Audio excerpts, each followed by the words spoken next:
بسم الله الرحمن الرحيم. باب قول الله تعالى ونضع الموازين القسط ليوم القيامة وأن أعمال بني آدم وقولهم توزن.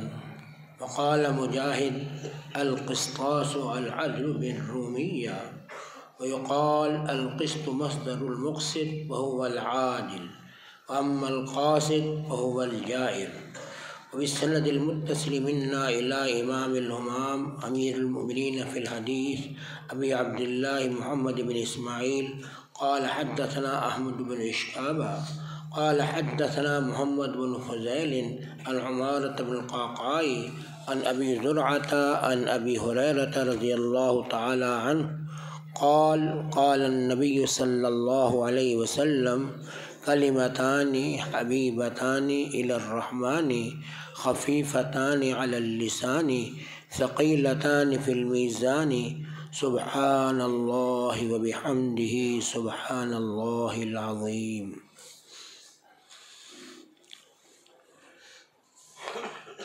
میرے دوستوں اور ساتھیوں اور بزرگوں،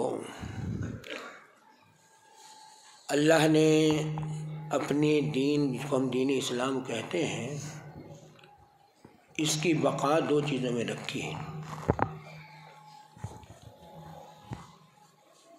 علامہ اقبال مشہور شاعر ہیں، انہوں نے ایک عجیب بات فرمائی ہے، فرمایا اسلام کی بقا قرآن و حدیث میں ہے، یعنی قرآن و حدیث رہے گا تو اسلام باقی رہے گا،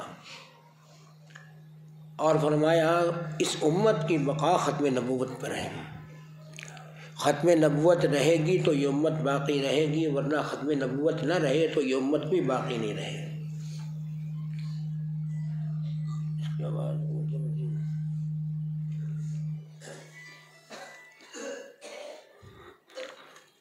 تو اسلام کی بقا قرآن و حدیث سے ہے۔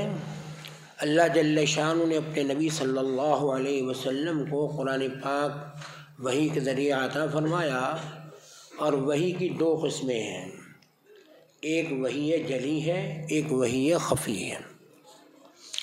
وحی جلی قرآن پاک ہے، اور وحی جلی جو ہے وہ جبریل علیہ السلام اللہ کے حضور پیش ہوتے تھے، اور اللہ جل شانہ سے قرآن پاک سنتے تھے، اور سن کر وہ قرآن پاک لا کر اللہ کے نبی کو سناتے تھے۔ شروع میں اللہ کے نبی صلی اللہ علیہ وسلم قرآن بھول نہ جائے تو بہت تیز تیز ساتھ پڑھتے تھے، جبریل علیہ السلام جیسے پڑھتے جاتے اللہ کے نبی بھی ساتھ پڑھتے جاتے، تو حضور کو اس سے دقت اور پریشانی ہوتی، تو اس پر اللہ جل شانہ نے اپنے نبی کو قرآن پاک میں حکم دیا لا تحرک بہ لسانک لتعجل بہ ان علینا جمعہ وقرآنہ۔ اے نبی اپنی زبان کو جلدی حرکت نہ دیجیے، یہ قرآن محفوظ کرنا ہماری ذمہ داری ہے، ہم اس قرآن کو آپ کے سینے میں محفوظ کر دیں گے، آپ بے فکر ہو جائیں۔ اس کے بعد اللہ کے نبی بس قرآن سنتے رہتے تھے، جبریل علیہ السلام پڑھتے جاتے تھے، اور جب پڑھنے کے بعد جبریل علیہ السلام خاموش ہوتے تو پورا قرآن جتنا سنا کے گئے ہیں وہ پورے کا پورا اللہ کے نبی سنا دیتے تھے، یعنی اللہ کے نبی ایک دفعہ قرآن سن کر اللہ کے نبی کو یاد ہو جاتا تھا۔ اس لیے مشہور ایک واقعہ ہے، ایک بادشاہ تھا، کہتے ہیں اس کا حافظہ بہت تیز تھا، امت میں ایسے لوگ ہوئے ہیں اس کا حافظہ بہت تیز تھا، تو اس نے اعلان کیا کہ لوگوں ایسے کوئی اشعار جو مجھے سنائے گا کہ میں نے پہلے کبھی سنے نہ ہوں تو میں اس کو اتنا انعام دوں گا، اور اگر نہ سنا سکا تو اس کی گردن مار دوں گا۔ اب بڑے بڑے شعراء جاتے اور جا کر بادشاہ کو کلام سناتے، بادشاہ کہتا ہے تو میں نے سنا ہوا ہے کلام، سنا تو سنائے آپ، اس بادشاہ سنا دیتا۔ وہ پھر کہتا تم کیا بات کرتے ہو، یہ میرا غلام بھی اس کو بھی یاد ہے، اب غلام کو کہتا تو غلام بھی سنا دیتا، اب وہ بیچارے کی گردن ماری جاتی۔ امام اصمعی رحمۃ اللہ علیہ ایک بہت بڑے علم بلاغت کے ماہر تھے اور علم لغت کے بڑے ماہر تھے، ان کو سمجھ میں آ گئی بات کہ یہ بادشاہ جو ہے اس کا حافظہ بہت تیز ہے، تو اس لیے یہ جب کلام سنتا ہے تو ایک دفعہ سن کر اس کو یاد ہو جاتا ہے، اور اس کے غلام کا حافظہ اتنا تیز ہے 2 دفعہ سنتا ہے تو اس کو بھی یاد ہو جاتا ہے۔ اس لیے اس کے لیے کوئی ایسا کلام تلاش کرنا چاہیے جو اس نے کبھی سنا ہی نہ ہو۔ تو انہیں کئی سال دیہاتوں میں لگائے، ایسی نادر لغات تلاش کی جو کہیں بھی نہیں سنی ہو کسی نے، اور نادر لغات کو سے ایک کلام تیار کیا، اور تیار کر کے پھر بادشاہ کے پاس پہنچے کہ میں تمہیں ایسا کلام سناتا ہوں کہ تم نے پہلے سنا نہ ہو۔ بادشاہ نے کہا سناؤ، اور وہ اتنے نادر الفاظ تھے کہ بادشاہ کو یاد ہی نہ ہوئے، اس کے ذہن میں آئے ہی نہیں۔ اب جب اس کے ذہن میں اس کو یاد نہیں ہوئے تو غلام کو کہاں سے یاد ہو جاتے ہیں؟ تو اس پر بادشاہ نے پھر اپنی آدھی سلطنت کہا کہ میں نے وعدہ کیا ہے آدھی سلطنت تمہیں دیتا ہوں۔ تو یعنی اللہ جل شانہ حافظہ جب دیتے ہیں نا میرے دوستو، تو جیسے حالات ہوتے ہیں حافظہ اللہ ویسے عطا کر دیا کرتے ہیں۔ جو قرآن کا دور تھا، حافظہ صحابہ کا تھا، وہ ایسا تھا کہ قرآن کو یاد ہو جاتا تھا، لیکن محنت کرنی پڑتی تھی، پڑھنا پڑتا تھا، پھر قرآن یاد ہوتا تھا۔ اور پھر اس کے بعد ایک وقت آیا جس کو فقہا کا زمانہ کہتے ہیں، اس میں امام ابو حنیفہ جیسے لوگ پیدا ہوئے جن کو اللہ جل شانہ نے حافظہ بھی عطا فرمایا تھا، لیکن ان کو فقہ اللہ نے بہت زیادہ عطا فرمائی تھی، اور ایک ایک بات کا مسئلہ وہ حدیث سے نکالتے تھے کہ کسی کو سمجھ ہی نہ آئے۔ یہاں تک لکھا ہے کتابوں میں کہ امام ابو حنیفہ رحمۃ اللہ علیہ کے استاد تھے حماد، ان سے حدیث پڑھا کرتے تھے امام حنیفہ رحمۃ اللہ علیہ۔ ایک دن ایک آدمی آیا اور آ کر حماد ان کے استاد تھے امام حنیفہ کے، ان سے جا کے کہا میں ایک مسئلہ پوچھنا چاہتا ہوں آپ سے، آپ مجھے مسئلے کا جواب دے دیں۔ حماد نے کہا جی بتلاؤ کیا مسئلہ ہے؟ تو انہوں نے مسئلہ بتلایا تو حماد کہنے لگے، حالانکہ محدث سے بہت بڑے امام حنیفہ کے استاد بھی ہیں، کہنے لگے میں اس مسئلے کو نہیں جانتا۔ تو وہ آدمی وہاں سے نکلا، آگے امام حنیفہ سے ملاقات ہو گئی، فرمایا بھائی کہاں سے آئے تھے، کیا مسئلہ تھا؟ کہا کہ میں آپ کے استاد کے پاس گیا تھا، ایک مسئلہ پوچھا، وہ کہتے مجھے نہیں آتا۔ کہتا اچھا میں بتا دوں؟ کہا آپ بتا دیں۔ امام حنیفہ رحمۃ اللہ نے اس کو مسئلہ بتلایا اور استاد کے پاس لے گئے کہ حضرت میں نے وہ مسئلہ اس کو بتلا دیا۔ تو استاد کہنے لگا تو آپ نے یہ مسئلہ کیسے بتلا دیا؟ کہا کل جو آپ سے حدیث سنی تھی اسی سے تو یہ مسئلہ نکالا میں نے۔ یعنی اللہ نے سمجھ ایسی دی تھی کہ حدیث سے مسئلہ نکالنا، یہ اللہ نے امام حنیفہ کو ایسا عطا فرمایا تھا کہ انسان تصور بھی نہیں کر سکتا۔ دیکھو عجیب بات آپ کو بتاؤں، امام حنیفہ رحمۃ اللہ علیہ نے ایک مسئلہ لکھا ہے، اب مسئلہ کیسے امام حنیفہ نے ثابت کیا وہ تاکہ آپ کو پتہ چل جائے کہ ان کی فقاہت کیا تھی۔ امام حنیفہ نے کہا کہ اگر کوئی عورت ایسی ہو کہ اس کا خامند بہت زیادہ مزاج کا تیز ہو، غصے کا تیز ہو، اگر ہنڈیاں میں نمک تیز ہو گیا تو وہ بیچاری کا شامت آ جائے گی، تو وہ روزے کی حالت میں نمک چکھ کے تھوک دے، اس کے روزے پہ کوئی فرق نہیں پڑے گا۔ اب یہ مسئلہ امام حنیفہ رحمۃ اللہ نے لکھا ہے، کتابوں میں موجود ہے۔ اب حیرانگی یہ ہے کہ زبان پر نمک لگا لیا، اس کا مزہ چکھ لیا، پھر بھی روزہ نہیں ٹوٹا۔ امام حنیفہ رحمۃ اللہ سے سوال کیا گیا یہ مسئلہ آپ کہاں سے لے کے آئے؟ یہ مسئلہ تو ہمیں کہیں حدیث میں نظر نہیں آتا۔ امام حنیفہ رحمۃ اللہ علیہ نے فرمایا کیا کبھی تمہیں معلوم ہے کہ ہر جگہ میٹھا پانی ہوتا ہے کہ کہیں کھاری پانی بھی ہوتا ہے؟ کہا کھاری پانی بھی ہوتا ہے۔ تو فرمایا جب وضو کرے گا تو کلی کرے گا یا نہیں کرے گا؟ کہا کلی کرے گا تو اس پانی میں نمک ہے، اس نے کلی کیا، اس کے روزے پہ کوئی فرق نہیں پڑا۔ تو اس کلی سے میں نے یہ مسئلہ اخذ کیا ہے، اور اس کلی سے مسئلہ نکالا ہے کہ اگر نمکین پانی سے وضو کر لے اور کلی کر لے تو روزہ نہیں ٹوٹتا، تو نمک چکھ کے تھوک دے تب بھی نہیں روزہ ٹوٹے گا۔ تو یعنی اللہ جل شانہ نے ایسی فقاہت عطا فرمائی تھی اور اس طرح کی سمجھ عطا فرمائی تھی کہ ہم جیسا آدمی اس کا تصور بھی نہیں کر سکتا۔ سوچ بھی نہیں سکتا اللہ نے جو امام حنیفہ رحمۃ اللہ. تو یہ ایک زمانہ تھا. بات لمبی ہو جائے گی، اس طرف جاؤں گا، ورنہ امام صاحب کی تو ایسے ایسے واقعات ہیں کہ آپ سن کر حیران ہو جائیں. امام صاحب کا ایک دور آیا، اس میں فقاہت کا زور تھا. امام حنیفہ رحمۃ اللہ علیہ نے 40 آدمیوں کی مجلس قائم کی تھی اور وہ لوگوں کو مسئلے بتلاتی تھی، ان کی ایک لمبی چوڑی تحقیق ہوتی تھی. اس کے بعد پھر ایک زمانہ آیا جو حدیث کا زمانہ ہے. یہ امام بخاری اس حدیث کے زمانے کے آدمی ہیں. اور یہ بات یاد رکھیے کہ امام بخاری کی پیدائش جو ہوئی ہے، جو پیدا ہوئے ہیں 154 ہجری میں پیدا ہوئے.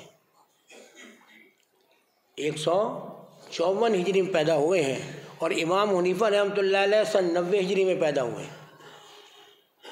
اور علماء نے لکھا ہے کہ امام بخاری کے استاد جو ہیں وہ ہے امام احمد بن حنبل رحمۃ اللہ علیہ، عبداللہ بن مبارک رحمۃ اللہ علیہ. یہ امام بخاری کے استاد ہیں.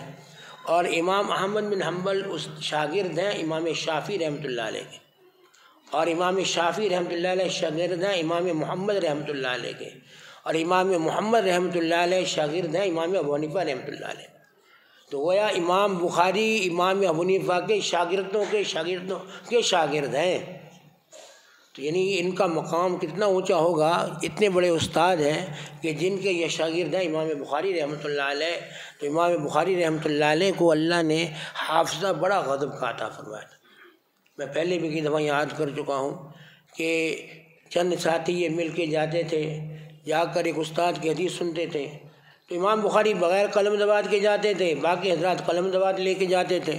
تو ساتھیوں نے امام بخاری سے کہا کہ میاں وقت ضائع کیوں کرتے ہو؟ وہ حدیثیں روزانہ اتنی حدیثیں سنا رہے ہیں، تم لکھ نہیں رہے تو تم یاد کہاں رہیں گی؟ اس لیے قلم دباد لے کے آیا کرو تاکہ لکھ لیا کرو. ایک دن کا ساتھی نے، دوسرے دن کا، تیسرے دن کا، جب تنگ آ گئے امام بخاری رحمۃ اللہ علیہ تو فرمانے لگے اب تک تم نے کتنی احادیث لکھ لی ہیں؟ کہا 15,000 احادیث ہم نے لکھ لی ہیں. امام بخاری رحمۃ اللہ علیہ فرمانے لگے اپنا وہ لکھا ہوا نکالو اور وہ 15,000 حدیثیں زبانی سنا دی سب. یعنی لکھی ایک حدیث بھی نہیں تھی، لیکن سینے میں 15,000 حدیثیں یاد ہو گئی تھیں. بلکہ لکھنے والوں نے لکھنے میں غلطی کی تھی، امام بخاری کی یاد میں غلطی نہیں تھی. یہ اللہ نے امام بخاری کو حافظہ عطا فرمایا تھا. اور اتنا بڑا اللہ نے حافظہ دیا تھا کہ ہم جیسا آدمی تصور بھی نہیں کر سکتا. اس لیے اس کی وجہ یہی تھی کہ ان کے والد جو ہیں اسماعیل ان کا نام ہے، وہ فرماتے ہیں مرتے وقت جو غسل دینے والے کو فرمایا کہ یہ میرا سرمایہ ہے، وراثت کا سرمایہ ہے، اور الحمدللہ اس میں 1 درہم بھی حرام کا نہیں ہے، سارا پیسہ حلال کا ہے. اب جب باپ کمانے والا حلال ہوگا تو بیٹے کا علم کیسا ہوگا آپ خود اندازہ کیجیے. تو اللہ جل شانہ نے بیٹے کو ایسا علم عطا فرمایا. اور بخاری کی یہ کتاب انہیں لکھی، اور لکھی بھی کیسے؟ دیکھیے انہوں نے کتاب جو ہے نا لکھی ہے، اس میں 4,000 حدیثیں ایسی ہیں جو مقرر نہیں ہیں. یعنی کل امام بخاری کو 6 لاکھ حدیثیں یاد تھیں. 6 لاکھ احادیث میں سے امام بخاری نے اس کتاب کا انتخاب فرمایا ہے.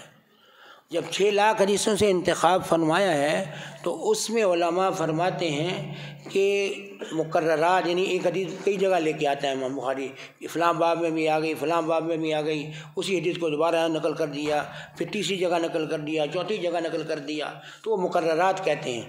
تو مقررات کے ساتھ امام بخاری کی جو احادیث ہیں وہ 7,256 کے قریب ہیں. اور جو غیر مقررات کے ہیں، یعنی ایک ہی دفعہ کتاب میں آئی ہیں، وہ 4,000 حدیثیں ہیں. 4,000 احادیث امام بخاری نے 6 لاکھ حدیثوں میں سے منتخب کی ہیں. اور مقررات کو ملا کر گویا کہنے کہ 7,000 احادیث اور 200 اوپر اور 56 زائد ہے اس کے بعد، اتنی احادیث امام بخاری نے لکھی ہیں اس کتاب میں. لیکن لکھا کیسے ہے؟ فرماتے ہیں کہ جب میں حدیث دیکھتا تھا، اپنی حدیث جو 6 لاکھ حدیث سے ان کو میں پڑھتا تھا، دیکھتا تھا، پھر میرے دل میں آتا تھا کہ کس حدیث کو یہاں لکھوں یا نہ لکھوں. میرے دل میں آ جاتا کہ اس حدیث کو اس کتاب میں لکھوں. تو میں یوں کرتا تھا، پہلے غسل کرتا تھا، اور غسل کرنے کے بعد 2 رکعت نفل ادا کرتا تھا، اور اللہ سے استخارہ کرتا تھا، اور استخارہ کرنے کے بعد پھر وہ حدیث کتاب میں لے کے آتا تھا. تو علماء فرماتے ہیں 7,000 حدیثوں کے اعتبار سے اندازہ کیجئے کہ 7,000 سے زائد غسل کیے ہیں امام بخاری نے، یعنی اس کتاب کے لیے 7,000 سے زائد غسل کیے ہیں، پھر یہ کتاب لکھی ہے۔ اور کتنے نفل ادا کیے ہوں گے؟ 7,256 حدیثیں ہیں، تو اس کے لیے ہر ایک حدیث کے لیے 2 رکعتیں پڑھی ہیں، تو اندازہ کرو کتنے نفل بن گئے، یعنی اتنے نوافل ادا کیے ہیں اس کتاب کو لکھنے میں، اور اتنے غسل کیے ہیں امام بخاری رحمۃ اللہ علیہ نے۔ اللہ نے ان کے اخلاص کی برکت سے اس کتاب کو اتنی مقبولیت عطا فرمائی ہے کہ اللہ کے قرآن کے بعد یہ کتاب سب کتابیں احادیث کی کتابوں سے افضل کتاب ہے، اس کتاب کا کوئی مقابلہ نہیں کر سکتا۔ اور اللہ جل شان نے امام بخاری کو عجیب سمجھ دی تھی۔ امام بخاری رحمۃ اللہ علیہ کے بارے میں آتا ہے کہ امام بخاری نے کتاب شروع کی ہے باب بدء الوحی سے، وحی کی ابتدا کیسے ہوئی، اور اس میں ایک حدیث لے کے آئے ہیں۔ اس حدیث میں انما الاعمال بالنیات، کہ لوگوں اعمال کا دار و مدار نیت پر ہے، یہ حدیث لے کے آئے ہیں۔ اور آخری حدیث جو لے کے آئے ہیں وہ حضرت ابو ہریرہ کی ہے، اور پہلی حدیث جو لے کے آئے ہیں حضرت عمر فاروق کی ہے۔ تو علماء فرماتے ہیں امام بخاری کو اللہ نے ایسی دقت نظر ادا کی تھی، جو پہلی حدیث لے کے آئے ہیں اس کی ابتدا اپنے استاد حمیدی سے کی ہے۔ ان کے استاد تھے امام بخاری کے، ان کا نام تھا حمیدی، تو پہلی حدیث حمیدی سے نقل کی ہے، اور آخری حدیث جو ہے وہ نقل کی ہے احمد ابن اشکاب سے۔ تو علماء یہ فرماتے ہیں پہلی حدیث کا پہلا راوی بھی جو ہے اس کا نام حمیدی ہے جو حمد سے نکلا ہے، اور آخری حدیث کا استاد بھی احمد ہے جو حمد سے نکلا ہے، تو دونوں حمد سے نکلے ہیں۔ گویا حمد کے میں نے اللہ کی تعریف ادا کرنا کسی نعمت پر کہ اللہ نے یہ نعمت ادا کی ہے، میں اللہ کا شکر ادا کرتا ہوں، تو گویا شکر شروع سے بھی شکر ہے اللہ کا، اور آخر میں بھی اللہ کا شکر ہے۔ اے اللہ اس کتاب کی ابتدا انتہا پوری تیرے شکر سے لبریز ہے، میں تیرا شکر ادا کرتا ہوں کہ تو نے مجھے اس کتاب کی توفیق عطا فرمائی، اور اس کتاب کو مجھے آپ نے پورا کروا دیا، اس پر آپ کا شکر ہے۔ اس لیے پہلی حدیث حمیدی کی لے کے آئے ہیں، اور آخری حدیث جو ہے احمد بن اشکاب کی لے کے آئے ہیں۔ یہ امام بخاری کی دقت نظر ہے۔ اور پھر امام بخاری رحمۃ اللہ علیہ نے جو پہلی حدیث نقل کی ہے حضرت عمر فاروق کی ہے، عمر فاروق بھی مہاجر ہیں، اور آخری حدیث جو لے کے آئے ہیں امام ابو ہریرہ کی، حضرت ابو ہریرہ رضی اللہ تعالیٰ عنہ کی ہے، اور وہ بھی مہاجر ہیں۔ تو امام بخاری لوگوں کو سبق یہ دینا چاہتے ہیں کہ لوگوں دین کے لیے ہر قربانی کے لیے ہجرت کرنی پڑے، گھر بار چھوڑنا پڑے، مال و جان چھوڑنا پڑے، چھوڑ دینا لیکن دین نہ چھوڑنا۔ اور پھر ان حضرات نے یہی کیا ہے کہ مکہ چھوڑا ہے، اپنے گھر بار چھوڑے ہیں، اپنا مال و سب کچھ چھوڑا ہے، اور چھوڑ کر مدینہ منورہ آئے ہیں کہ وہاں ان کے پاس کچھ نہیں تھا لیکن دین کی خاطر قربانی دی ہے۔ اسی طرح ابو ہریرہ رضی اللہ تعالیٰ عنہ جو قبیلہ ہے کے رہنے والے تھے، دوس کے رہنے والے تھے، وہ اپنا قبیلہ چھوڑ کر مدینہ منورہ آئے ہیں، اور مدینہ منورہ آ کر سب کچھ قربان کر آئے ہیں۔ یہاں آئے ہیں تو کچھ بھی ان کے پاس نہیں تھا۔ تو یہ بتلایا کہ لوگوں دین کی خاطر قربانی دینی پڑتی ہے، بغیر قربانی کے دین آتا نہیں ہے، یاد رکھیے۔ اس لیے دین کے لیے قربانی دو گے تو دین آئے گا، قربانی نہیں دو گے تو دین کبھی نہیں آئے گا۔ اور پھر علماء نے یہ لکھا ہے کہ جو امام بخاری نے سب سے پہلے راوی جو یعنی پہلی حدیث نقل کی ہے حضرت عمر فاروق سے نقل کی ہے، اور آخری حدیث حضرت ابو ہریرہ سے نقل کی ہے۔ حضرت عمر بن خطاب رضی اللہ تعالیٰ عنہ سب سے بڑے فقیہ ہیں، افقہ ان کو کہا جاتا ہے، افقہ الحدیث، حدیث میں فقہ کے بڑے ماہر تھے وہ۔ اور آخری حدیث لے کے آئے ہیں وہ ہیں احفظ الحدیث، یعنی سب سے زیادہ حدیث جن کو یاد تھی وہ ابو ہریرہ رضی اللہ تعالیٰ عنہ، ان کو سب سے زیادہ حدیثیں یاد تھیں۔ تو پہلا راوی جو لے کے آئے ہیں وہ لے کے آئے ہیں جو سب سے بڑا فقیہ تھا، اور آخری حدیث جو لے کے آئے ہیں اس کی لے کے آئے ہیں جو سب سے بڑا محدث تھا، اس سے زیادہ کسی کو حدیثیں یاد نہیں تھیں۔ تو گویا بتلایا، امت کو سبق دیا کہ امت کے لوگوں علم دین بغیر فقہ اور حفظ کے آیا نہیں کرتا۔ اگر علم دین کو حاصل کرنا ہے تو اپنی فقہ کو بھی کام میں لاؤ، اپنے حافظے کو بھی کام میں لاؤ، تو پھر تمہیں علم دین ملے گا، ورنہ تمہیں علم دین نہیں ملے گا۔ تو اس لیے الحمدللہ علم دین حاصل کرنے والے جتنے بھی اللہ نے ان کو حافظہ بھی دیا ہو، فقاہت بھی عطا کی ہو، اللہ ان سے دین کا کام لیتا ہے۔ عمر فاروق رضی اللہ تعالیٰ عنہ، اللہ ان کو بھی کپڑ پر کروڑا رحمتیں نازل کریں، اللہ نے ان کو افقاہ بھی بنایا تھا، اور افقاہ کی دلیل علماء نے یہ لکھی ہے کہ عمر پہلے کہہ دیتے تھے ایک بات، اللہ بعد میں وہی اتارتے تھے کہ جو عمر نے کہا اسی طرح کرو۔ یعنی عمر نے تو پہلے کہہ دیا، حضور حج پہ تشریف لے گئے یا عمرے پہ تشریف لے گئے، تو حضور صلی اللہ علیہ وسلم نے صحابہ کو کہا کہ یہ جو پتھر ہے نا، یہ جو پڑا ہوا پتھر ہے، یہ مقام ابراہیم ہے، یہ وہ پتھر ہے جس پہ ابراہیم علیہ السلام نے کھڑے ہو کر اللہ کا گھر تعمیر کیا تھا، اور آج تک وہ پتھر محفوظ ہے الحمدللہ۔ تو عمر رضی اللہ تعالیٰ نے حضور سے فرمایا، یا رسول اللہ، یہ بابرکت پتھر ہے، حضرت ابراہیم کے پاؤں کے نشانات اس پر موجود ہیں، ہم اس کے قریب کھڑا ہو کر نماز نہ پڑھ لیں تاکہ کچھ برکت ہمیں بھی مل جائے؟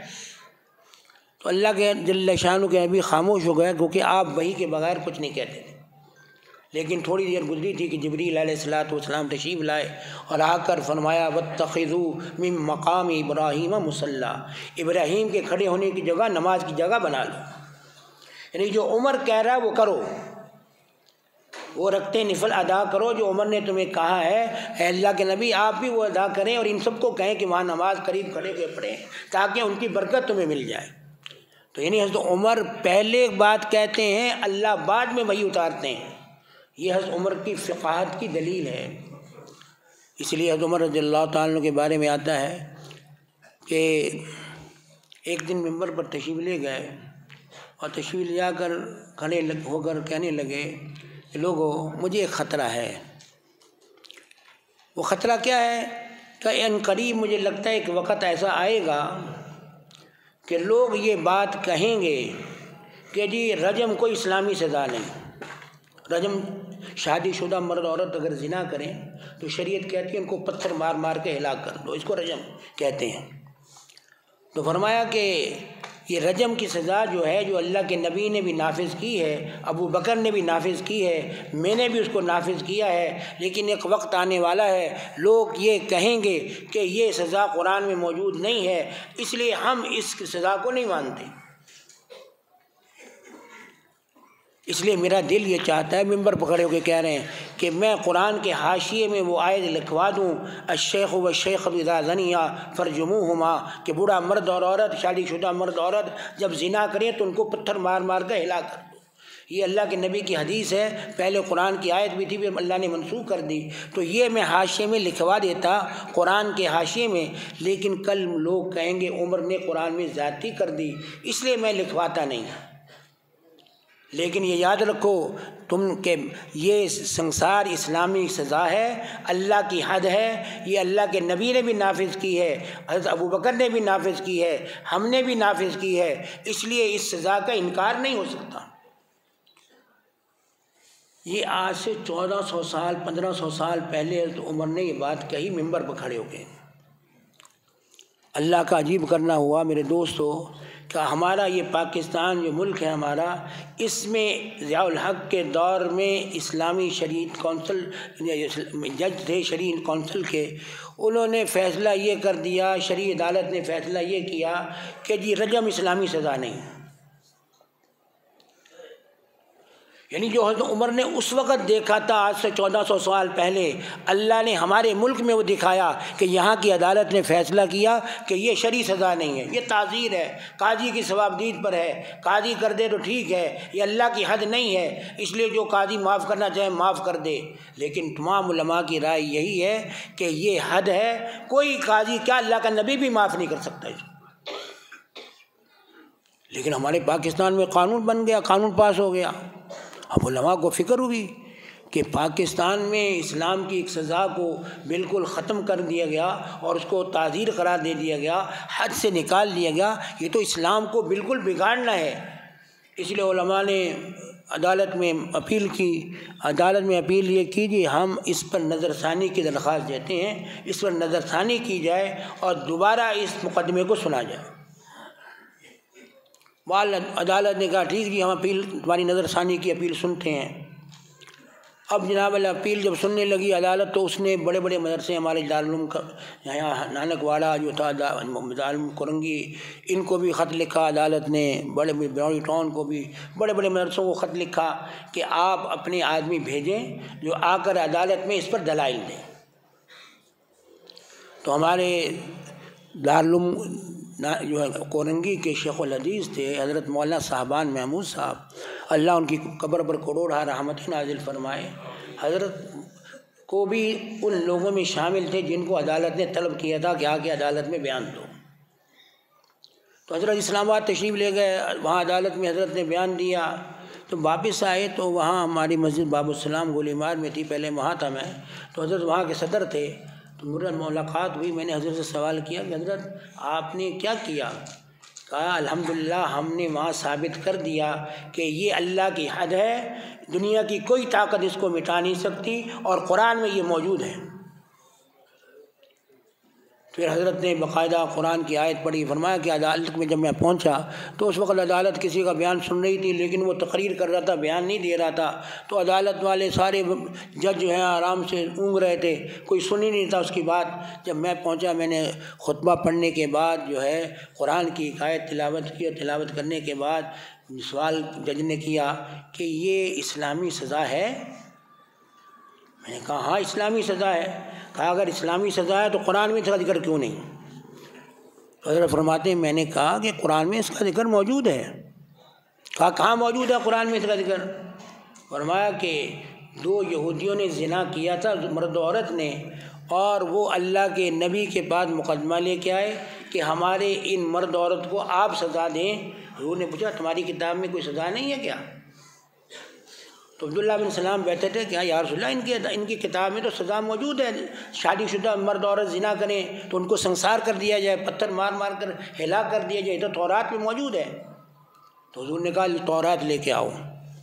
وہ تورات لے کے آئے، جو پڑھنے والا تھا اس نے وہ لفظ جہاں رجم کا لفظ تھا اس کو انگلی رکھ دی، اوپر سے پڑھ رہا ہے نیچے سے پڑھ رہا ہے۔ عبداللہ بن سلام فرمانے لگے، وہ بھی یہودی عالم تھے، مسلمان ہو گئے تھے، کہا یا رسول اللہ اس کو انگلی ہٹا کے پڑھے، نیچے کیا لکھا ہوا؟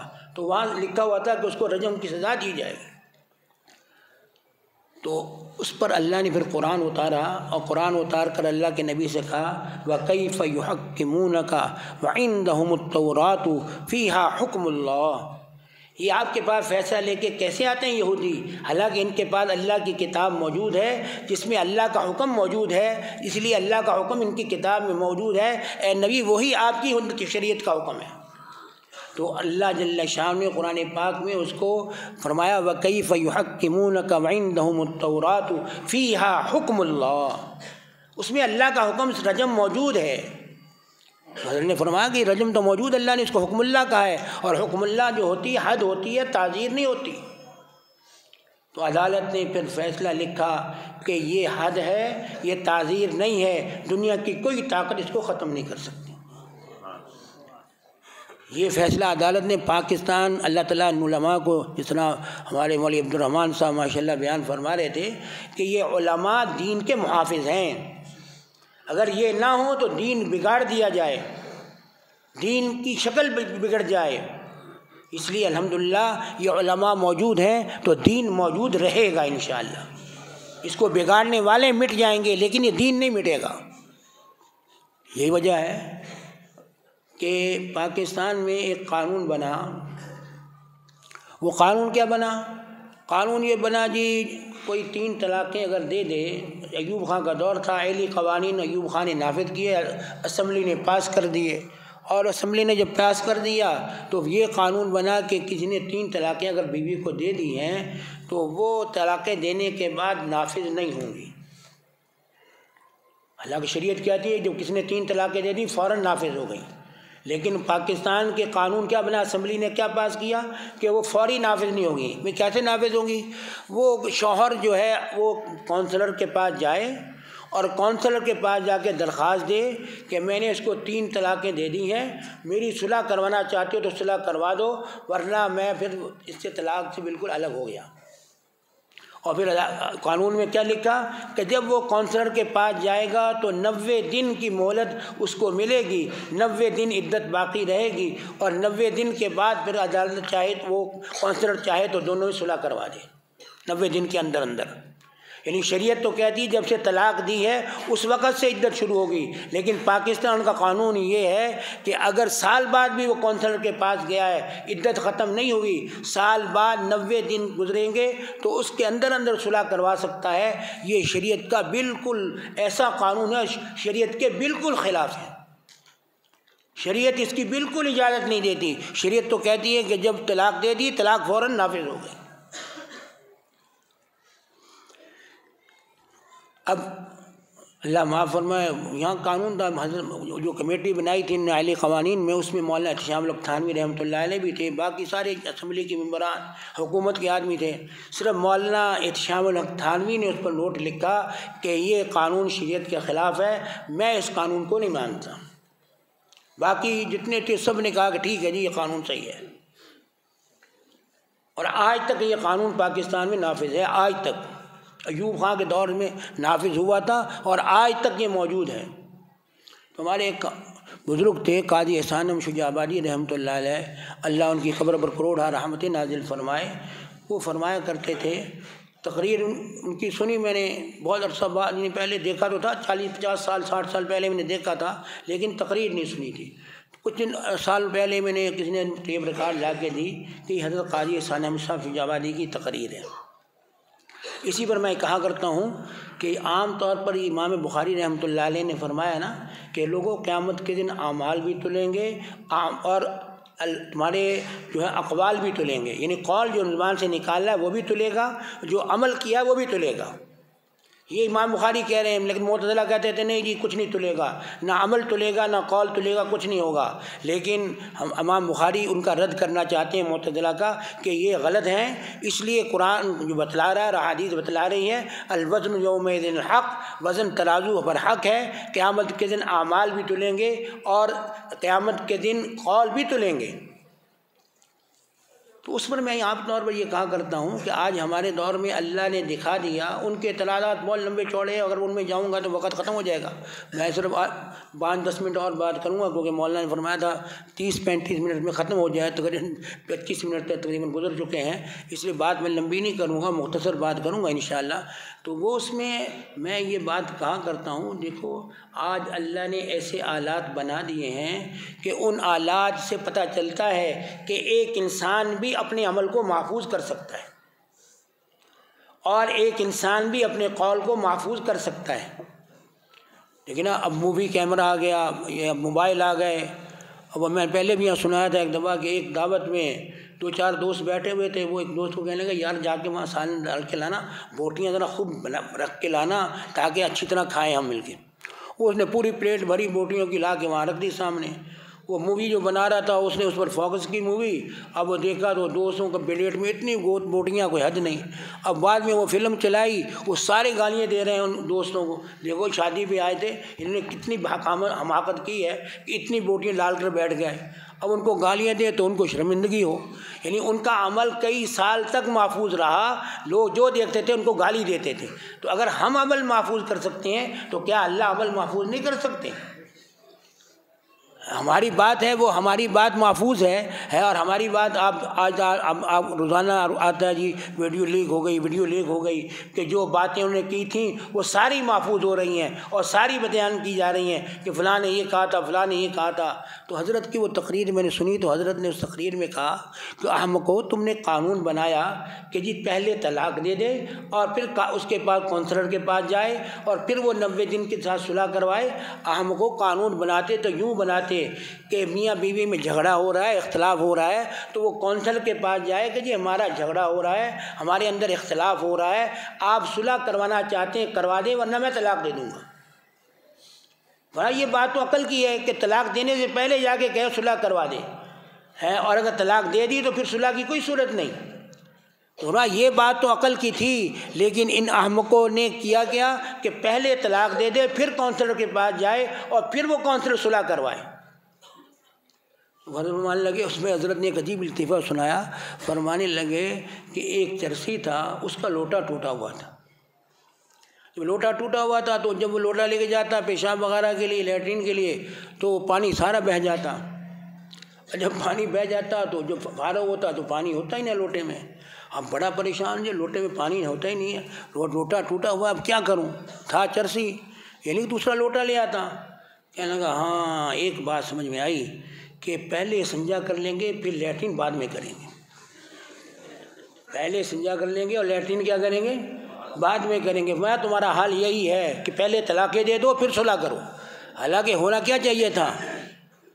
پہلے صلح کروانا چاہو تو کروا دو، بعد میں پھر صلح کی کوئی گنجائش نہیں ہے۔ تو یا حضرت کی بات یعنی 40 سال کی بات پہلے کی کہی ہوئی آج بھی محفوظ ہے۔ تو اگر ہم محفوظ کر سکتے ہیں تو کیا اللہ محفوظ نہیں کر سکتا؟ کیا اللہ نہیں تولیں گے قیامت کے دن؟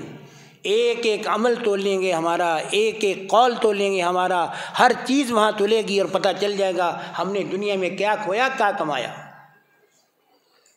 اس لیے اللہ جل شانہ ہمیں اس کی توفیق عطا فرمائے کہ ہم اپنے عملوں کو اچھا کرنے والے بن جائیں، اپنے عملوں کو اللہ کی رضا کے مطابق کرنے والے بن جائیں، تو انشاءاللہ یہ عمل قیامت کے دن ہمارے لیے ایسا نور بنیں گے کہ اس نور کی روشنی میں انشاءاللہ جنت میں پہنچ جائیں گے۔ دیکھیے حدیث میں آتا ہے، اللہ کے نبی نے فرمایا کہ پل صراط کا راستہ جو ہے نا 15,000 سال کا راستہ ہے، اور کوئی آدمی ایسا نہیں جس کو وہ راستہ پار نہیں کرنا، نبی ہو، ولی ہو، کوئی بھی ہو، گناہ گار ہو، پکا عیسائی ہو، یہودی ہو، منافق ہو، کوئی بھی ہو، سب نے وہ راستہ پار کر کے جانا ہے۔ کچھ جہنم میں گر جائیں گے، جہنم کے اوپر وہ پل ہے، اور کچھ پار کر کے جنت میں چلے جائیں گے۔ اور فرمایا جو جنت میں جائیں گے نا تو وہ راستے میں پر گزریں گے تو وہ راستہ اتنا تاریک ہے، اتنا تاریک ہے، کچھ بھی سجائی نہیں دیتا، یعنی کچھ دکھائی نہیں دیتا۔ اور اس میں فرمایا کہ جو کاٹنے کی جو وہاں تاریں لگی ہیں وہ اتنی تیز ہیں کہ چھری سے زیادہ تیز ہیں کہ ایک انسان کو لگ جائے تو فوراً کٹ کے نیچے گر جائے۔ اور اس پہ آنکڑے اتنے ہیں کہ وہ جب آدمی گزرے گا گناہ گار، وہ آنکڑے اس کو اپنی طرف کھینچ کے جہنم میں لے جائیں گے۔ یہ اللہ کے نبی نے فرمایا۔ لیکن ساتھ ہی یہ فرمایا کہ جو ایمان والا ہے نا، اس کا ایمان جتنا قوی ہوگا اتنا بڑا نور اللہ اس کو عطا کرے دیں گے۔ یعنی ایمان جتنا، اب اللہ نے یہ ایمان جو ہے نا ہمارا، ہمیں نظر آتا ہے ایمان؟ کوئی نظر نہیں آ رہا ہے، لیکن کل قیامت میں نور کی شکل میں نظر آئے گا۔ اور قرآن پاک میں ہمیں دعا بھی سکھلائی ہے، ربنا اتمم لنا نورنا واغفر لنا انک علی کل شیء قدیر۔ اے ہمارے رب، ہمارے نور کو پورا کر دیجیے، ہمیں ایمان سے محروم نہ کیجیے، ہمارا یہ نور پورا ہو جائے تاکہ پل صراط کا راستہ پار ہو جائے۔ تو اللہ کے نبی نے فرمایا کہ بعض کا ایمان اتنا قوی ہوگا کہ فرمایا کہ آنکھ جھپکنے میں 15,000 سال کا راستہ پار ہو جائے گا، یعنی آنکھ بند کر کے کھول لے گا نہیں اور وہ پار ہوگا۔ اور کسی کے بارے میں فرمایا کہ وہ تیز روشنی کی طرح پار ہوگا، کسی کے بارے میں فرمایا تیز گھوڑے کی طرح پار ہوگا، کسی کے بارے میں فرمایا گھوڑے جو اونٹ ہے اس کی طرح پار ہوگا، اور کسی کے بارے میں فرمایا گرے گا اٹھے گا، گرے گا اٹھے گا، زخمی ہوگا، اگر ایمان ہوا تو کہیں نہ کہیں جا کے پار ہو جائے گا۔ اور لیکن فرمایا کچھ لوگ ایسے ہوں گے وہ کٹ کٹ کے جہنم میں گریں گے۔ اور فرمایا ان میں وہ منافق بھی ہوں گے جو ظاہر میں اسلام لے کے آتے تھے لیکن دل میں ایمان نہیں تھا، تو ان کو نور شروع میں دیا جائے گا، پھر ان کا نور بجھ جائے گا، ان کا نور باقی نہیں رہے گا۔ اس وقت پھر وہ ایمان والوں کو کہیں گے کہ ٹھہر جاؤ ذرا، ہمارا انتظار کرو، ہم بھی تمہارے روشنی سے روشنی لے لیں، تمہارے نور سے نور لے لیں۔ تو وہ ایمان والے کہیں گے یہ نور یہاں نہیں ملتا، یہ نور دنیا میں ملتا تھا، جو دنیا میں ایمان لے آتے دل سے تو آج تم پار کر جاتے، اب جہنم کا ایندھن بنو، اس کے علاوہ کوئی چارہ نہیں۔ تو معلوم نور کی شکل میں ایمان کل ظاہر ہوگا۔ تو اس طرح ہر چیز میرے دوستوں کل قیامت میں ظاہر ہوگی۔ حدیث میں آتا ہے اللہ کے رسول نے فرمایا کہ سورہ رحمان اور واقعہ کے بارے میں فرمایا کہ 2 پرندوں کی شکل میں آئیں گی، تو یعنی ان چیزوں کو اللہ جل شانہ اور یتیم کے بارے میں قرآن پاک نے فرمایا ان الذین یأکلون اموال الیتامی ظلما انما یأکلون فی بطونہم نارا، جو یتیموں کا مال کھاتے ہیں اور کھا کر وہ سمجھتے ہیں کہ بڑی پلاؤ کھا لیا، بڑی بریانی کھا لی، وہ آگ میں پیٹ میں آگ بھر رہے ہیں۔ یعنی یہ آج کے جو ہے بریانی، آج کے کوفتے، آج کی کڑھائی، یہ ہم آج تو کھا رہے ہیں، لیکن اگر یتیم کا مال ہے تو کل قیامت کے دن آگ کی شکل میں ہوگا یہ۔ تو اب آپ فیصلہ کر لیں، آگ کی شکل میں ہوگا تو پھر کیا حال ہوگا انسان کا اس وقت۔ اس لیے اللہ ہم سب کو اس سے محفوظ فرمائے اور اللہ جل شانہ ہمیں عمل کی توفیق عطا فرمائے۔ تو امام بخاری رحمۃ اللہ علیہ یہی فرما رہے ہیں، اور اس کے بعد امام بخاری نے حدیث نقل کی ہے، کیونکہ بات کافی لمبی ہے اس لیے مختصر سی بات کرتا ہوں۔ امام بخاری رحمۃ اللہ علیہ نے جو حدیث نقل کی ہے وہ ہے حضور صلی اللہ علیہ وسلم، ابو ہریرہ رضی اللہ عنہ فرماتے ہیں کہ اللہ کے نبی نے فرمایا کلمتان حبیبتان الی الرحمن، لوگوں دو کلمے رحمان کو محبوب ہیں۔ یہ حبیبتان یہ صفت مشبہ کا صیغہ ہے حبیب، لیکن اس کے معنی اسم فاعل کے بھی کبھی آتے ہیں، کبھی اسم مفعول کے معنی میں آتا ہے۔ یہ تو صرف حضرات جو نحو صرف پڑھے ہوئے ہیں ان کو معلوم ہے۔ تو علماء فرماتے ہیں یہاں یہ محبوب کے معنی میں ہے، مفعول کے معنی میں ہے، اسم فاعل کے معنی میں نہیں ہے۔ جب مفعول کے معنی میں تو مطلب کیا بنے گا کہ دو کلمے رحمان کو محبوب ہیں، رحمان کو پسند ہیں، اللہ کو وہ دو کلمے پسند ہیں۔ یہ جب معلوم اللہ کو پسند ہے جو چیز، اور اللہ جب کسی چیز کو پسند کرتا ہے نا، محبوب بناتا ہے، تو محبوب معاذ اللہ ہم تو دنیا میں سمجھتے ہیں نا کہ کسی سے محبت ہو گئی، یہ میرا محبوب ہے، میں محب ہوں، تو یعنی ہم اس کو سمجھتے ہیں محبت، لیکن اللہ کی محبت یہ نہیں ہے۔ فرمایا اللہ جس کو محبوب رکھتے ہیں تو ایصال الخیر والتکریم، اللہ اس کو خیر بھی پہنچاتے ہیں، اللہ اس کو عزت بھی دیتے ہیں۔ یعنی جس سے اللہ محبت کریں گے دو چیزیں اس کو مل جائیں گی، ایک اللہ خیر عطا فرمائیں گے اس کو، اور ایک اللہ جل شانہ اس کو عزت عطا فرمائیں گے، ساری دنیا میں اللہ اس کو عزت دیں گے۔ اور اس میں مجھے بھی یاد آ گیا ہمارے مولانا اشرف تھانی رحمۃ اللہ علیہ، اللہ ان کی قبر پر کروڑا رحمتیں نازل فرمائے۔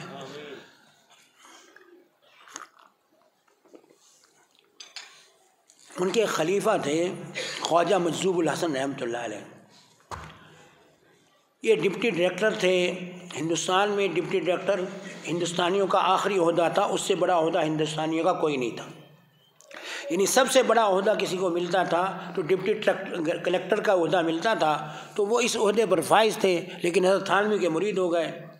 تو لازماً اتنے بڑے عہدے پر جو آدمی ہوگا وہ پینٹ پہنے گا، پتلون پہنے گا، انگریز کو خوش کرنے کے لیے ٹوپ لے گا، لیکن حضرت جو حال یہ تھا کہ حضرت شلوار پہنتے تھے ٹخنوں سے اتنی اونچی، اور کرتا پہنتے تھے ٹخنوں سے نیچے تک، اور سر پر امامہ باندھتے تھے، اتنا دفتر جاتے تھے تب بھی اسی طرح جاتے تھے۔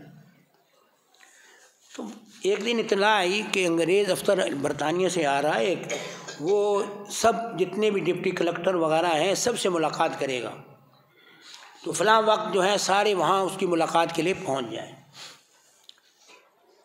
تو جب وہاں لوگ پہنچے تو دیکھا کہ ایک کرسی رکھی ہوئی ہے، اس پر وہ جو افسر آیا تھا برطانیہ سے عیسائی، وہ اس پر بیٹھا ہوا ہے، اور یہ ڈپٹی کلکٹر آتے ہیں اس کو سلوٹ کرتے ہیں، اور سلوٹ کر کر وہ کھڑے ہو جاتے ہیں قطار لگا کے، وہ بیٹھا ہے باقی سب کھڑے ہیں۔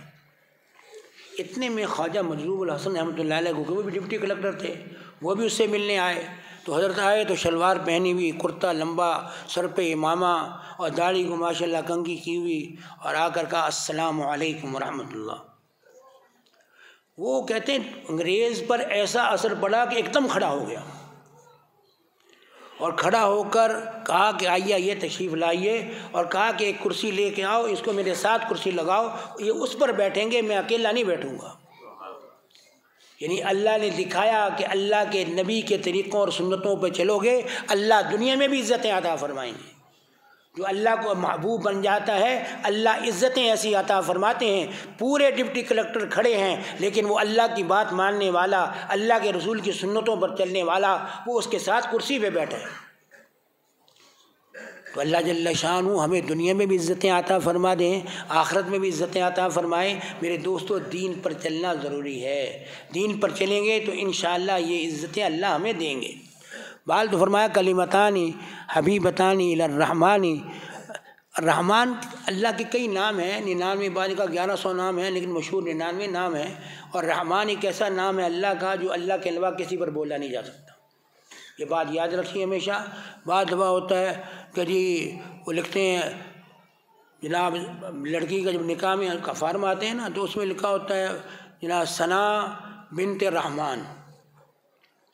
یہ بنت رحمان کبھی لکھنا جائز نہیں، حرام ہے لکھنا۔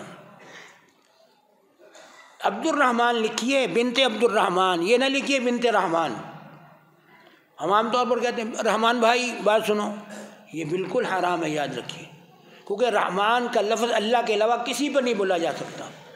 تو جب ہم کسی کے لیے بولیں گے تو گناہ گار ہوں گے، کیونکہ اللہ کے ساتھ خاص تھا، ہم نے بندوں کے ساتھ اس کو خاص کر دیا۔ اس لیے جب بھی کبھی اگر کسی کا نام عبد الرحمن ہو کہیں وہ لکھوائے تو کبھی یہ نہ کہے کہ رحمان لکھ دو جی، ثنا بنت رحمان لکھ دو، ایسا کبھی نہ کرے، پورا نام لکھوائے کہ ثنا بنت عبد الرحمن۔ تو علماء فرماتے ہیں رحمان اس کو کہتے ہیں جو عمل تھوڑا ہو بدلہ بہت زیادہ دے، یعنی تھوڑے بدلے پر بہت زیادہ دے، اس کو رحمان کہتے ہیں۔ اللہ ہمیں ہمارے تھوڑے بدلے پر اتنا دیتے ہیں ہم تصور بھی نہیں کر سکتے۔ لیکن ہم نے ہماری 60-70 سال عمر عام طور پر ہوتی ہے لوگوں کی، اللہ کے نبی نے فرمایا میری امت کی عمریں 60-70 سال ہوں گی، تو 60-70 سال کے درمیان عمریں ہوتی ہیں، اس میں 14-15 سال تو نابالغی کے ہیں، اس میں نماز فرض ہی نہیں انسان پر، اور اس کے بعد پھر جو ہے باقی سال گزرے ہیں 60 سال کہہ لیں تو 60 سال میں تو 30 سال تو سونے میں نکل گئے، باقی کتنے رہ گئے؟ 30 سال باقی رہ گئے، یعنی دنوں کا حساب لگائیں، کیونکہ رات تمہاری سونے میں گزرتی ہے۔ بہت کم لوگ ہیں جو رات کی تہجد پڑھتے ہیں اور رات کو اللہ کے سامنے کھڑے ہوتے ہوں، تو 30 سال رات کے سونے کے نکل گئے، باقی بچے کتنے؟ 30 سال۔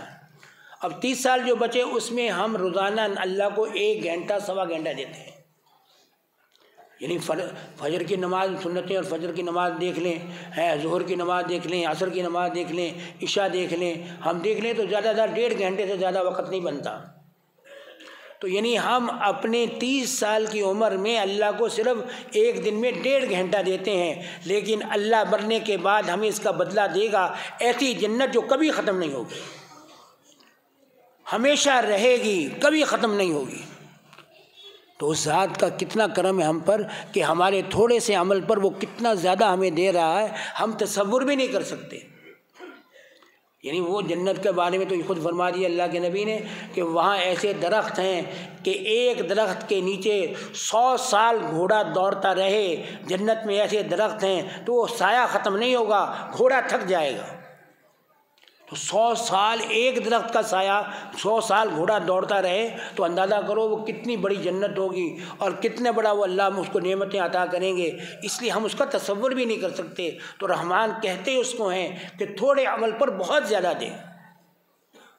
تو الحمدللہ اگر ہم تھوڑا عمل کریں گے اللہ کی رضا کے لیے اخلاص سے، تو میرے دوستو انشاءاللہ کل اللہ کے ہاں بہت کچھ ملے گا، لیکن اخلاص شرط ہے۔ اللہ ہمیں اخلاص عطا فرما دے۔ امام بخاری نے ہمیں اس اخلاص کا ہی سبق دیا ہے کہ لوگوں عمل میں وزن آتا ہے اخلاص سے، جتنا اخلاص ہوگا عمل اتنا ہی قوی ہوگا، اور جتنا اخلاص نہیں ہوگا عمل اتنا ہی کمزور ہو جائے گا۔ اس کے بعد فرمایا اب لازم دل میں اشکال پیدا ہوا کہ جی اللہ کو جو چیز محبوب ہے وہ تو بڑی مشکل ہوگی، بہت ثقیل ہوگی، بڑا مشکل سے اس کو کرنا پڑے گا۔ تو اللہ کے رسول صلی اللہ علیہ وسلم نے جواب میں ارشاد فرمایا ہے تو اللہ کو محبوب لیکن خفیفتان علی اللسان، لوگوں زبان پر بڑی ہلکی ہیں۔ جتنا اللہ کو محبوب ہے اتنا بھاری وزن نہیں ہے اس کے اندر، بلکہ اللہ نے اس کو ہلکا بنا دیا تمہارے لیے۔ تو جو خفیفتان علی اللسان تمہاری زبان پر ہلکی ہیں، تم ادا کرو جلدی سے ادا ہو جائیں گے۔ اور ہم نے دیکھا ایک آدمی کو کلمہ نہیں آتا لیکن سبحان اللہ و بحمدہ سبحان اللہ عظیم کہہ لے گا، کلمہ کہنا مشکل ہے اس کے لیے، لیکن سبحان اللہ و بحمدہ سبحان اللہ العظیم کہنا مشکل نہیں ہے اس کے لیے۔ تو اس لیے خفیفتان علی اللسان، تو جب کہا زبان پر ہلکی ہیں تو ثواب بھی شاید تھوڑا ہی ملے، تو فرمایا نہیں، ثواب تھوڑا نہیں ہے، ثقیلتان فی المیزان، میزان میں بہت بھاری ہوں گی، کل قیامت میں جب تلے گی تو بہت بھاری ان کا وزن ہوگا۔ تو معلومہ ہے پڑھنے میں ہلکی ہیں لیکن اللہ کے ہاں اجر میں بہت بھاری ہیں۔ اب یہ خبر مقدم تھی، اب مبتدا آ رہا ہے، اور عام طور پر خبر مقدم لا کر گویا اشارہ کیا کہ ہمیں شوق پیدا ہو جائے، یہ وہ کون سے کلمے ہیں جو اللہ کو محبوب بھی ہیں، زبان پر ہلکے بھی ہیں، ترازو میں بھاری بھی ہیں، ہمیں پتہ چل جائے وہ کون سے ہیں ہلکے۔ تو اب اللہ کے نبی نے فرمایا لوگوں وہ کلمے ہیں سبحان اللہ و بحمدہ سبحان اللہ العظیم، 3 دفعہ کہہ لیجئے کم از کم، سبحان اللہ و بحمدہ سبحان اللہ العظیم، سبحان اللہ و بحمدہ سبحان اللہ العظیم، سبحان اللہ و بحمدہ سبحان اللہ العظیم۔ حدیث میں حضور صلی اللہ علیہ وسلم نے فرمایا من قال سبحان اللہ و بحمدہ فی یوم 100 مرۃ حطت خطایاہ وان کانت مثل زبد البحر، کہ اگر روزانہ یہ 100 دفعہ یہ کلمے کوئی کہے گا، اس کے گناہ سمندر کی جھاگ کے برابر بھی ہوں گے، اللہ اس کو معاف کر دیں گے۔ تو یعنی اتنے کلمے ہیں لیکن کتنے گناہ معاف ہو رہے ہیں ہمارے، اللہ ہمیں ان کو پڑھنے کی توفیق عطا فرمائے، ہم ان کی عادت بنائیں۔ میں اکثر کہا کرتا ہوں کہ ہر نماز میں 20 دفعہ پڑھ لیں تو ایک دن میں 100 دفعہ ہو جائے گا انشاءاللہ۔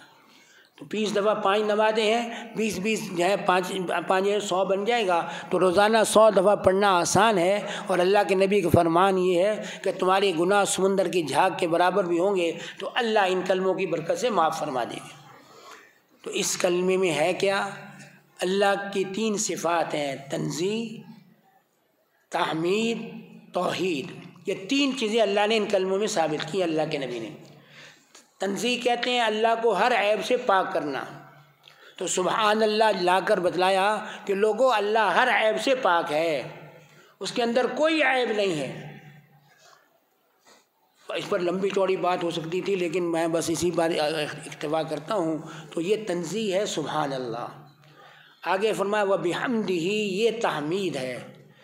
سبحان اصل میں اللہ کی 2 قسم کی صفات ہیں، ایک صفات وجودیہ ہیں، ایک صفات سلبیہ ہیں۔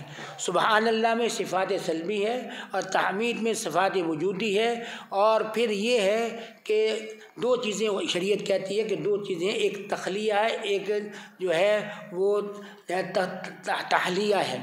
2 چیزیں ہیں، تخلیہ کہتے ہیں اپنے آپ کو گندگی سے صاف کرنا، یہ تخلیہ ہے، اور تحلیہ ہے اپنے آپ کو خاص اچھی چیزوں سے مزین کرنا۔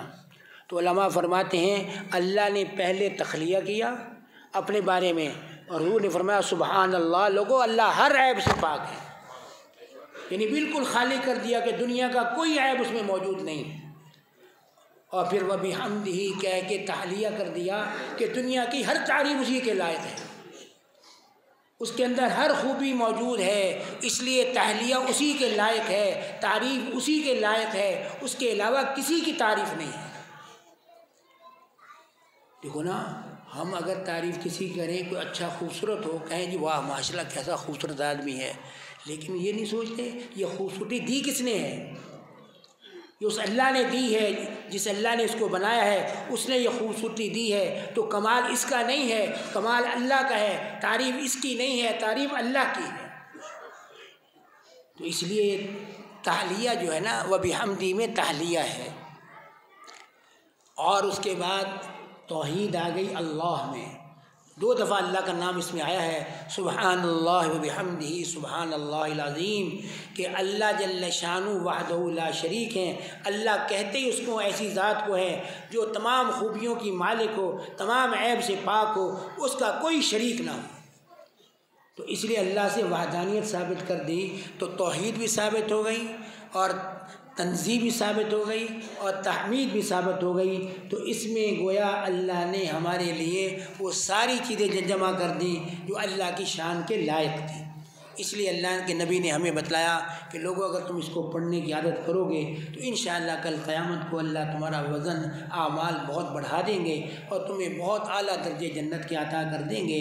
اللہ مجھے بھی اس کی توفیق عطا فرمائے، آپ کو بھی اللہ توفیق عطا فرمائے، اللہ ہمیں اس کو بار بار پڑھنے کی توفیق عطا فرمائے۔ ہر نماز کے بعد 20 دفعہ پڑھنے کی عادت ڈالیے، انشاءاللہ ایک وقت آئے گا کہ آپ ان کلمات کی برکت سے کل قیامت میں اللہ کے ہاں بڑے معزز اور عزت والے بن جائیں گے، اور اللہ آپ کو جنت کے اعلیٰ مقام عطا کر دے گا۔ اللہ مجھے بھی توفیق دے، آپ کو بھی توفیق دے۔ وآخر دعوانا ان الحمد للہ رب العالمین۔